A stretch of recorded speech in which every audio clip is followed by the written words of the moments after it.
Zimbabwe সিরিজের দল 10 ক্রিকেটারের জায়গা অনেকটা চূড়ান্ত। আসসালামু আলাইকুম, বিডি টুডের স্পোর্টস নিউজে আপনাকে স্বাগত।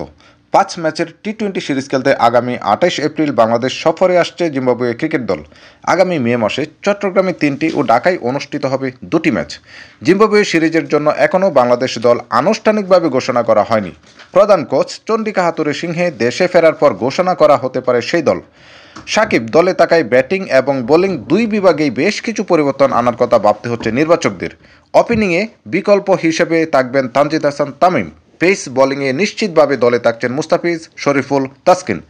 শ্রীলঙ্কার বিপক্ষে শেষ ওয়ানডেতে চোট পাওয়া সৌম্য সরকারও থাকবেন ঘোষিত দলে। সৌম্য, তানজিদ, তামিম ও লিটনকে নিয়ে হবে ওপেনিং স্লট। নাজমুল শান্ত, তাওহিদ হৃদয়, সাকিব, মাহমুদুল্লাহ, জাকের আলীরাও নিশ্চিতভাবে থাকছেন জিম্বাবুয়ে সিরিজের দলে। সিরিজের প্রথম টি-20 হবে চট্টগ্রাম জহুর আহমেদ চৌধুরী স্টেডিয়ামে, যথাক্রমে আগামী 3, 5 ও 7 মে। তারপর মিরপুর শেরেবাংলা স্টেডিয়ামে 10 ও 12 মে হবে শেষ 2টি ম্যাচ। ধন্যবাদ সবাই।